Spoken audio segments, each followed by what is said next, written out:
You're listening to KZOM, Oleander Public Radio. Hello, everyone. Welcome once again to People's Guide to the Cthulhu Mythos. Join us as we talk about all kinds of creepy stuff, spooky dooky things, and stuff that's just, ooh. Buy my book. It is called The Architects of Cosmic Doom, and you can find it in the show notes. It is a collection of horror stories that predate cosmic horror as we know it, with Lovecraft and, Clark Ashton Smith and everyone else. I don't know, I can't remember right now. Anyway. Robert E. Howard, thanks, Dave. But yeah, Ambrose Bierce is actually in the book, but no, this is cosmic horror, before pulps, before all that, and it covers a period of time from the mid 1800s to the early 20th century. And back to the show. Read and recorded by Betsy Bush, Marquette, Michigan, October 2006. An Astral Onion by Elia Wilkinson Peattie. When Tig Braddock came to Nora Finnegan, he was red-headed and freckled, and truth to tell, he remained with these features to the end of his life. A life prolonged by a lucky, if somewhat improbable incident, as you shall hear. Tig had shuffled off his parents, as saurians of some sorts do their skins. During the temporary absence from home of his mother, who was at the Bridewell, and the more extended vacation of his father, who, like Villon, loved the open road and the life of it, Tig, who was not a well-domesticated animal, wandered away. The Humane Society never heard of him. The neighbors did not miss him, and the law took no cognizance of this detached citizen, this lost Pleiad. Tig would have sunk into that melancholy which is attendant upon hunger, the only form of despair which babyhood knows, if he had not wandered across the path of Nora Finnegan. Now Nora shone with steady brightness in her orbit, and no sooner had Tig entered her atmosphere than he was warmed and comforted. Hunger could not live where Nora was. The basement room where she kept house was redolent with savory smells, and in the stove in her front room, which was also her bedroom, there was a bright fire glowing when fire was needed. Nora went out washing for a living, but she was not a poor washerwoman, not at all. She was a washerwoman triumphant. She had perfect health, an enormous frame, an abounding enthusiasm for life, and a rich abundance of professional pride. She believed herself to be the best washer of white clothes she had ever had the pleasure of knowing, and the value placed upon her services and her long connection with certain families with large weekly washings bore out this estimate of herself, an estimate which she never endeavored to conceal. Nora had buried 2 husbands without being unduly depressed by the fact. The first husband had been a disappointment, and Nora winked at Providence when an accident in a tunnel carried him off, that is to say, carried the husband off. The second husband was not so much of a disappointment as a surprise. He developed ability of a literary order, and wrote songs which sold and made him a small fortune. Then he ran away with another woman. The woman spent his fortune, drove him to dissipation, and when he was dying he came back to Nora, who received him cordially, attended him to the end, and cheered his last hours by singing his own songs to him. Then she raised a headstone recounting his virtues, which were quite numerous, and refraining from any reference to those peculiarities which had caused him to be such a surprise. Only one actual chagrin had ever nibbled at the sound heart of Nora Finnegan, a cruel chagrin with long white teeth, such as rodents have. She had never held a child to her breast, nor laughed in its eyes, never bathed the pink form of a little son or daughter, never felt a tugging of little hands at her voluminous calico skirts. Nora had burnt many candles before the statue of the Blessed Virgin without remedying this deplorable condition. She had sent up unavailing prayers, and had, at times, wept hot tears of longing and loneliness. Sometimes in her sleep she dreamed that a wee form, warm and exquisitely soft, had pressed against her firm body, and that a hand with tiniest pink nails crept within her bosom. But as she reached out to snatch this delicious little creature closer, she woke to realize a barren woman's grief, and turned herself in anguish on her lonely pillow. So when Tig came along, accompanied by 2 curs who had faithfully followed him from his home, and when she learned the details of his story, she took him in, curs and all, and having bathed the 3 of them, made them part and parcel of her home. This was after the demise of the second husband, and at a time when Nora felt that she had done all a woman could be expected to do for Hymen. Tig was a preposterous baby. The curs were preposterous curs. Nora had always been afflicted with a surplus amount of laughter which had difficulty in attaching itself to anything, owing to the lack of the really comic in the surroundings of the poor. But with a red-headed and freckled baby boy and 2 trick dogs in the house, she found a good and sufficient excuse for her hilarity, and would have torn the cave where Echo lives with her mirth, had that cave not been at such an immeasurable distance from the crowded neighborhood where she lived. At the age of 4, Tig went to free kindergarten. At the age of 6, he was in school, and made 3 grades the first year and 2 the next. At 15, he was graduated from the high school and went to work as errand boy in a newspaper office, with the fixed determination to make a journalist of himself. Nora was a trifle worried about his morals when she discovered his intellect, but as time went on, and Tig showed no devotion for any woman save herself, and no consciousness that there were such things as bad boys or saloons in the world, she began to have confidence. All of his earnings were brought to her. Every holiday was spent with her. He told her his secrets and his aspirations. He admitted that he expected to become a great man, and though he had not quite decided upon the nature of his career, saving, of course, the makeshift of journalism, it was not unlikely that he would elect to be a novelist probably like Thackeray.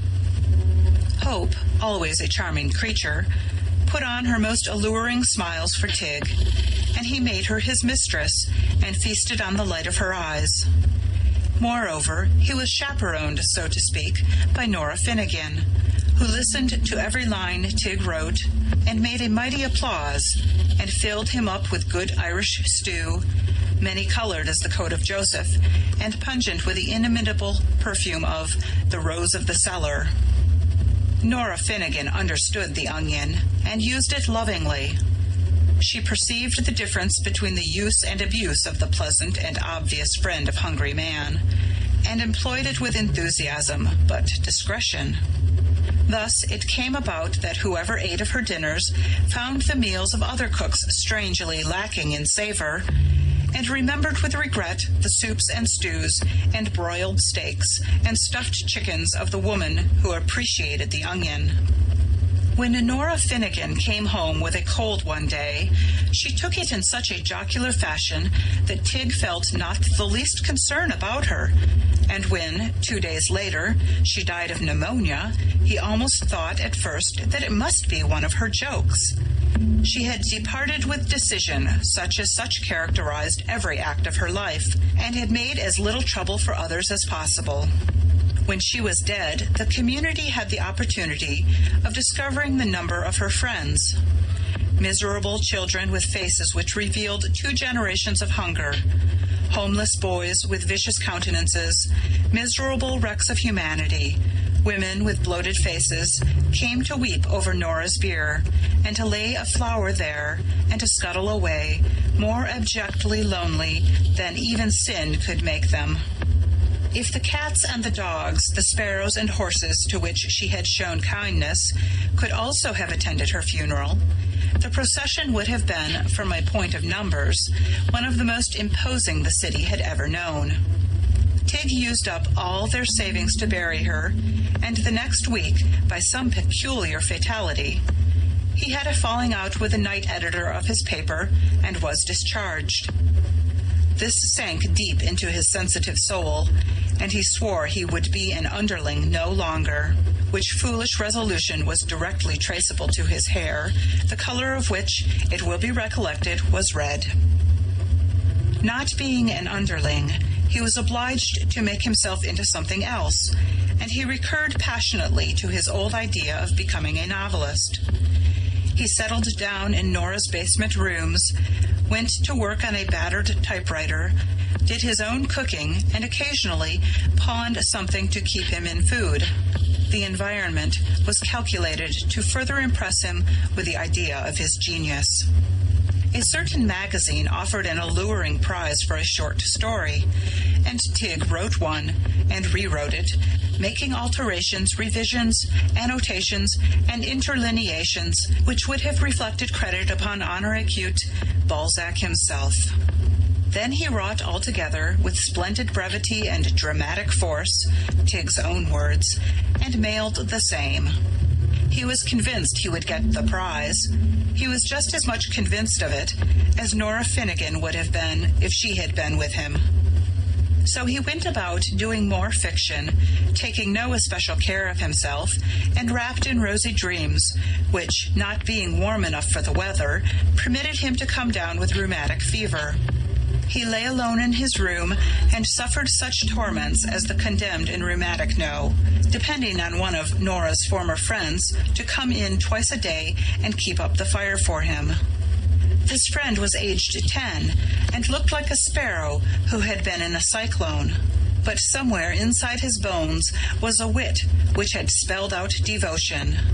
He found fuel for the cracked stove somehow or other. He brought it in a dirty sack which he carried on his back, and he kept warmth in Tig's miserable body. Moreover, he found food of a sort, cold, horrible bits often, and Tig wept when he saw them, remembering the meals Nora had served him. Tig was getting better, though he was conscious of a weak heart and a lamenting stomach when, to his amazement, the sparrow ceased to visit him. Not for a moment did Tig suspect desertion. He knew that only something in the nature of an act of providence, as the insurance companies would designate it, could keep the little bundle of bones away from him. As the days went by, he became convinced of it, for no sparrow came, and no coal lay upon the hearth. The basement window, fortunately, looked toward the south, and the pale April sunshine was beginning to make itself felt, so that the temperature of the room was not unbearable. But Tig languished, sank, day by day, and was kept alive only by the conviction that the letter announcing the award of the $1,000 prize would presently come to him. One night, he reached a place where for hunger and dejection his mind wandered, and he seemed to be complaining all night to Nora of his woes. When the chill dawn came with chittering of little birds on the dirty pavement and an agitation of the scrawny willow pussies, he was not able to lift his hand to his head. The window before his sight was but a glittering square. He said to himself that the end must be at hand. Yet it was cruel, with fame and fortune so near. If only he had some food, he might summon strength to rally, just for a little while. Impossible that he should die, and yet, without food, there was no choice. Dreaming so of Nora's dinners, thinking how one spoonful of a stew, such as she often compounded, would now be his salvation, he became conscious of the presence of a strong perfume in the room. It was so familiar that it seemed like a subconsciousness, yet he found no name for this friendly odor for a bewildered minute or two. Little by little, however, it grew upon him that it was the onion, that fragrant and kindly bulb which had attained its apotheosis in the cuisine of Nora Finnegan of sacred memory. He opened his languid eyes to see if, mayhap, the plant had not attained some more palpable materialization. Behold, it was so. Before him, in a brown earthen dish, a most familiar dish, was an onion, pearly white, in placid seas of gravy, smoking and delectable. With unexpected strength, he raised himself and reached for the dish, which floated before him in a halo made by its own steam.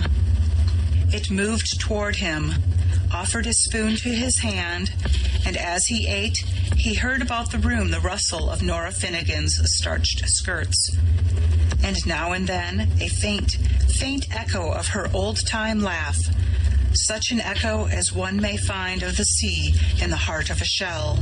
The noble bulb disappeared little by little before his ferocity, and in contentment greater than virtue can give, he sank back upon his pillow and slept.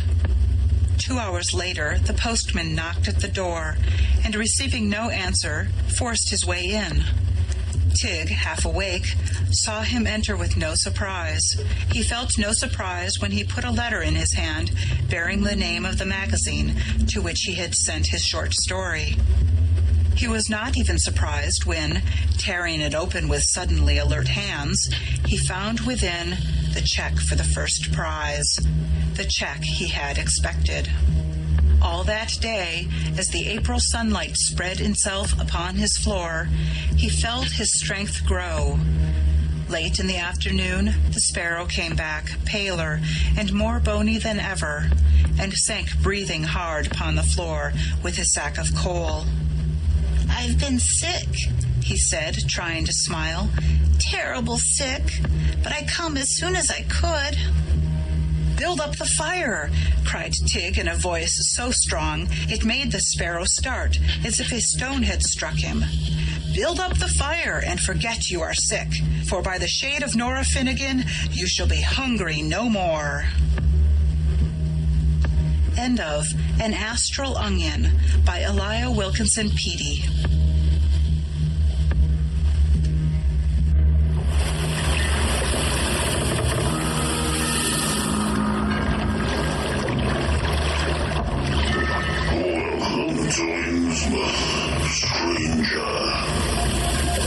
Hi, I'm Rob Whiten from the Innsmouth Book Club. Join me and my fellow guide John Chadwick as we take you on a fortnightly tour of Innsmouth. We visit places such as the Picture House, the Library and Innsmouth Museum to discuss all aspects of weird fiction, whether it be book, film, music, TV or art. As well as that, we stop over at the Gilman House to have a chat with a resident guest. That includes authors, artists, musicians, in fact Lovecraftian creatives of all types. You can find our free shows on Patreon, and there you can also sign up as a patron, which brings you bonus content, plus a monthly PDF copy of Innsmouth News, which features articles, author spotlights, all the latest news and reviews, and more. You can find us at patreon.com/InnsmouthBC. We hope to see you soon, because remember, Innsmouth isn't just a place, it's a state of mind. Check out the show notes or go to pgttcm.com for more information. And also check us out on Facebook, Instagram, YouTube, and all the other places where podcast stuff exists. All right, back to the show. In Legacy Door, a lurker from space casts a shadow over time. We opened our eyes upon the human world.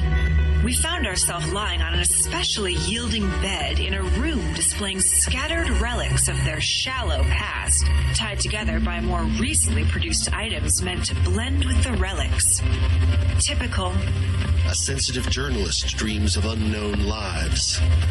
Seems like every time I close my eyes, they get stronger. I can't even say the last time I had a normal sleep, let alone a dreamless one. An outspoken lawyer defends the suspect in an unspeakable crime. And that client was Jonathan Strauss, held for the murder of his daughter Abigail and her companion Harrison Reese. And a stalwart investigator tries to drag it all into the light. Some of the Reeses and the Strausses have been involved with something that seems to include an obsession with bloodlines and longevity for at least decades. Legacy Door is a weekly cosmic horror mystery podcast. An ensemble of actors tell a story, also available in paperback, Kindle, and audiobook. Available now. Recording by Peter Yearsley. The Haunted Orchard by Richard Le Gallienne. Spring was once more in the world. As she sang to herself in the faraway woodlands, her voice reached even the ears of the city, weary with the long winter. Daffodils flowered at the entrances to the subway. Furniture-removing vans blocked the side streets. Children clustered like blossoms on the doorsteps. The open cars were running, and the cry of the cash-claw man was once more heard in the land. Yes, it was the spring, and the city dreamed wistfully of lilacs and the dewy piping of birds in gnarled old apple trees, of dogwood lighting up with sudden silver the thickening woods, of water plants unfolding their glossy scrolls in pools of morning freshness. On Sunday mornings, the outbound trains were thronged with eager pilgrims hastening out of the city to behold once more the ancient marvel of the spring. And on Sunday evenings, the railway termini were aflower with banners of blossom from rifled woodland and orchard, carried in the hands of the returning pilgrims, whose eyes still shone with the spring magic, in whose ears still sang the fairy music. And as I beheld these signs of the vernal equinox, I knew that I, too, must follow the music, forsake a while the beautiful siren we call the city, and in the green silences meet once more my sweetheart, solitude. As the train drew out of the Grand Central, I hummed to myself, "I've a neater, sweeter maiden in a greener, cleaner land." And so I said goodbye to the city, and went forth with beating heart to meet the spring. I had been told of an almost forgotten corner on the south coast of Connecticut, where the spring and I could live in an inviolate loneliness, a place uninhabited save by birds and blossoms, woods and thick grass, and an occasional silent farmer, and pervaded by the breath and shimmer of the sound. Nor had rumour lied, for when the train set me down at my destination, I stepped out into the most wonderful green hush, a leafy Sabbath silence, through which the very train, as it went farther on its way, seemed to steal as noiselessly as possible for fear of breaking the spell. After a winter in the town, to be dropped thus suddenly into the intense quiet of the countryside makes an almost ghostly impression upon one, as of an enchanted silence, a silence that listens and watches but never speaks, finger on lip. There is a spectral quality about everything upon which the eye falls. The woods like great green clouds, the wayside flowers, the still farmhouses, half lost in orchard bloom, all seem to exist in a dream. Everything is so still, everything so supernaturally green. Nothing moves or talks, except the gentle susurrus of the spring wind, swaying the young buds high up in the quiet sky, or a bird now and again, or a little brook singing softly to itself among the crowding rushes. Though from the houses one notes here and there are evidently human inhabitants of this green silence. None are to be seen. I have often wondered where the country folk hide themselves, as I have walked hour after hour, past farm and croft and lonely dooryards, and never caught sight of a human face. If you should want to ask the way, a farmer is as shy as a squirrel, and if you knock at a farmhouse door, all is as silent as a rabbit warren. As I walked along in the enchanted stillness, I came at length to a quaint old farmhouse, old colonial in its architecture, embowered in white lilacs, and surrounded by an orchard of ancient apple trees which cast a rich shade on the deep spring grass. The orchard had the impressiveness of those old religious groves dedicated to the strange worship of sylvan gods, gods to be found now only in Horace or Catullus, and in the hearts of young poets to whom the beautiful antique Latin is still dear. The old house seemed already the abode of solitude. As I lifted the latch of the white gate and walked across the forgotten grass and up onto the veranda already festooned with wisteria and looked into the window, I saw solitude sitting by an old piano on which no composer later than Bach had ever been played. In other words, the house was empty, and going round to the back, where old barns and stables leaned together as if falling asleep, I found a broken pane, and so climbed in and walked through the echoing rooms. The house was very lonely. Evidently no one had lived in it for a long time, yet it was all ready for some occupant for whom it seemed to be waiting. Quaint old four-poster bedsteads stood in 3 rooms, dimity curtains and spotless linen, old oak chests and mahogany presses, and opening drawers in Chippendale sideboards, I came upon beautiful frail old silver and exquisite china that set me thinking of a beautiful grandmother of mine, made out of old lace and laughing wrinkles, and mischievous old blue eyes. There was one little room that particularly interested me, a tiny bedroom all white, and at the window the red roses were already in bud. But what caught my eye with peculiar sympathy was a small bookcase, in which were some 20 or 30 volumes, wearing the same forgotten expression, forgotten and yet cared for, which lay like a kind of memorial charm upon everything in the old house. Yes, everything seemed forgotten, and yet everything, curiously, even religiously, remembered. I took out book after book from the shelves. Once or twice flowers fell out from the pages, and I caught sight of a delicate handwriting here and there, and frail markings. It was evidently the little intimate library of a young girl. What surprised me most was to find that quite half the books were in French. French poets and French romancers, a charming, very rare edition of Ronsard, a beautifully printed edition of Alfred de Musset, and a copy of Théophile Gautier's Mademoiselle de Maupin. How did these exotic books come to be there, alone, in a deserted New England farmhouse? This question was to be answered later in a strange way. Meanwhile, I had fallen in love with the sad, old, silent place. And as I closed the white gate and was once more on the road, I looked about for someone who could tell me whether or not this house of ghosts might be rented for the summer by a comparatively living man. I was referred to a fine old New England farmhouse, shining white through the trees 1/4 mile away. There I met an ancient couple, a typical New England farmer and his wife.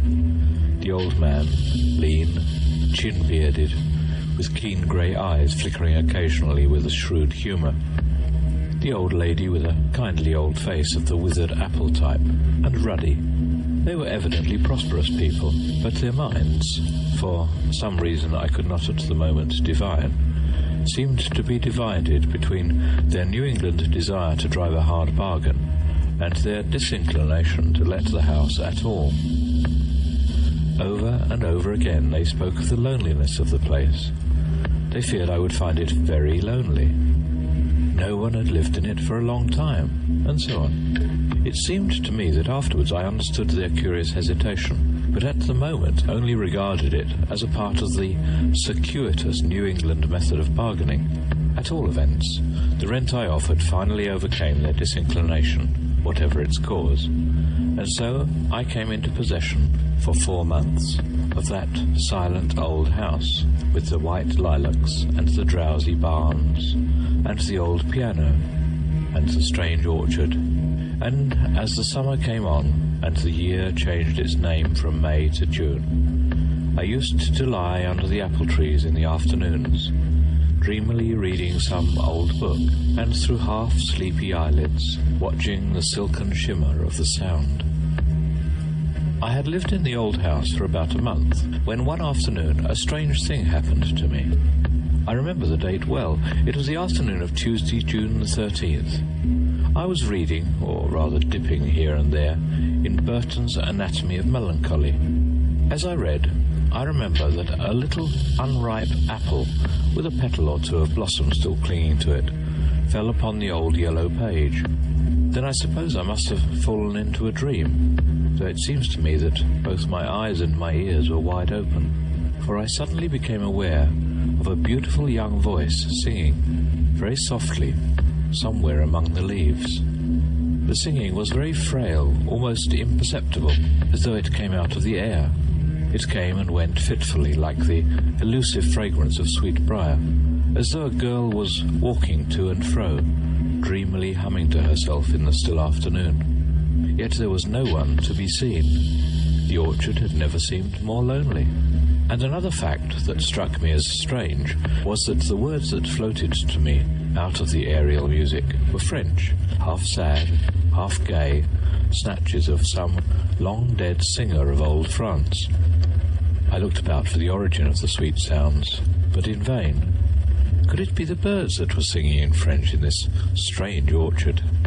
Presently, the voice seemed to come quite close to me, so near that it might have been the voice of a dryad singing to me out of the tree against which I was leaning.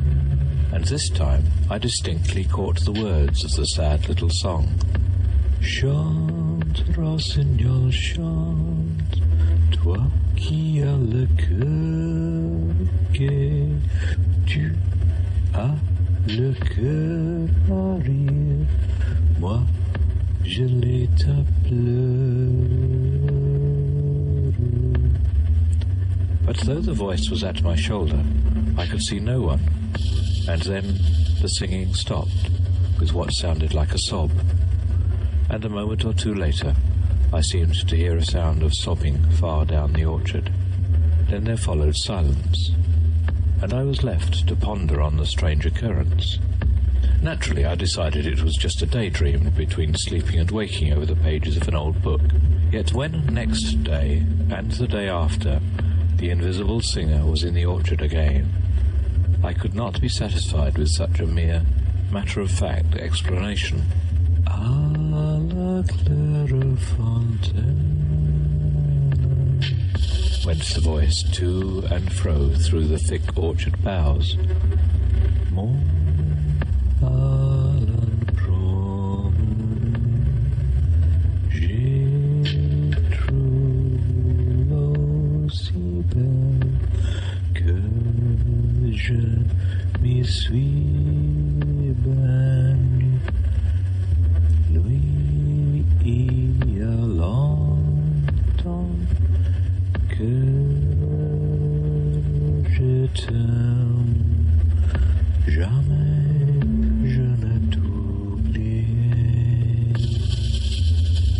It was certainly uncanny to hear that voice going to and fro the orchard, there somewhere amid the bright sun-dazzled boughs, yet not a human creature to be seen, not another house even within half a mile. The most materialistic mind could hardly but conclude that here was something not dreamed of in our philosophy. It seemed to me that the only reasonable explanation was the entirely irrational one, that my orchard was haunted by some beautiful young spirit, with some sorrow of lost joy that would not let her sleep quietly in her grave. And next day I had a curious confirmation of my theory. Once more I was lying under my favourite apple tree, half reading and half watching the sound, lulled into a dream by the whir of insects and the spices called up from the earth by the hot sun. As I bent over the page, I suddenly had the startling impression that someone was leaning over my shoulder and reading with me, and that a girl's long hair was falling over me down onto the page. The book was the Ronstar I had found in the little bedroom. I turned, but again there was nothing there. Yet this time I knew that I had not been dreaming, and I cried out, "Poor child, tell me of your grief, that I may help your sorrowing heart to rest." But of course there was no answer. Yet that night I dreamed a strange dream. I thought I was in the orchard again in the afternoon, and once again heard the strange singing. But this time, as I looked up, the singer was no longer invisible. Coming toward me was a young girl with wonderful blue eyes filled with tears, and gold hair that fell to her waist. She wore a straight white robe that might have been a shroud or a bridal dress. She appeared not to see me, though she came directly to the tree where I was sitting, and there she knelt and buried her face in the grass, and sobbed as if her heart would break. Her long hair fell over her like a mantle, and in my dream I stroked it pityingly, and murmured words of comfort, for a sorrow I did not understand. Then I woke suddenly, as one does from dreams. The moon was shining brightly into the room. Rising from my bed, I looked out into the orchard. It was almost as bright as day. I could plainly see the tree of which I had been dreaming, and then a fantastic notion possessed me. Slipping on my clothes, I went out into one of the old barns and found a spade. Then I went to the tree where I had seen the girl weeping in my dream, and dug down at its foot. I had dug little more than a foot when my spade struck upon some hard substance, and in a few more moments I had uncovered and exhumed a small box, which on examination proved to be one of those pretty, old-fashioned Chippendale work-boxes used by our grandmothers to keep their thimbles and needles in, their reels of cotton and skeins of silk. After smoothing down the little grave in which I had found it, I carried the box into the house, and under the lamplight examined its contents. Then, at once, I understood why that sad young spirit went to and fro the orchard, singing those little French songs.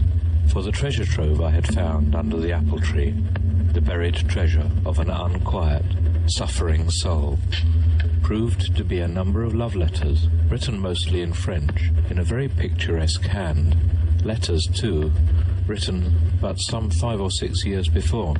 Perhaps I should not have read them. Yet I read them with such reverence for the beautiful, impassioned love that animated them, and literally made them smell sweet and blossom in the dust, that I felt I had the sanction of the dead to make myself the confidant of their story. Among the letters were little songs, 2 of which I had heard the strange young voice singing in the orchard. And of course there were many withered flowers and such like remembrances of bygone rapture. Not that night could I make out all the story, though it was not difficult to define its essential tragedy. And later on a gossip in the neighbourhood and a headstone in the churchyard told me the rest. The unquiet young soul that had sung so wistfully to and fro the orchard was my landlord's daughter. She was the only child of her parents, a beautiful, wilful girl, exotically unlike those from whom she was sprung, and among whom she lived with a disdainful air of exile. She was, as a child, a little creature of fairy fancies, and as she grew up it was plain to her father and mother that she had come from another world than theirs. To them she seemed like a child in an old fairy tale, strangely found on his hearth by some shepherd as he returns from the fields at evening. A little fairy girl swaddled in fine linen and dowered with a mysterious bag of gold. Soon she developed delicate spiritual needs to which her simple parents were strangers. From long truancies in the woods she would come home laden with mysterious flowers, and soon she came to ask for books and pictures and music, of which the poor souls that had given her birth had never heard. Finally she had her way, and went to study at a certain fashionable college. And there the brief romance of her life began. There she met a romantic young Frenchman who had read Ronsard to her, and written her those picturesque letters I had found in the old mahogany workbox. And after a while the young Frenchman had gone back to France, and the letters had ceased. Month by month went by, and at length, one day, as she sat wistful at the window, looking out at the foolish sunlit road, a message came. He was dead. That headstone in the village churchyard tells the rest. She was very young to die, scarcely 19 years. And the dead who have died young, with all their hopes and dreams still like unfolded buds within their hearts, do not rest so quietly in the grave as those who have gone through the long day from morning until evening, and are only too glad to sleep. Next day I took the little box to a quiet corner of the orchard, and made a little pyre of fragrant boughs, for so I interpreted the wish of that young, unquiet spirit, and the beautiful words are now safe, taken up again into the aerial spaces from which they came. But since then the birds sing no more little French songs in my old orchard. The end of The Haunted Orchard by Richard Le Gallienne.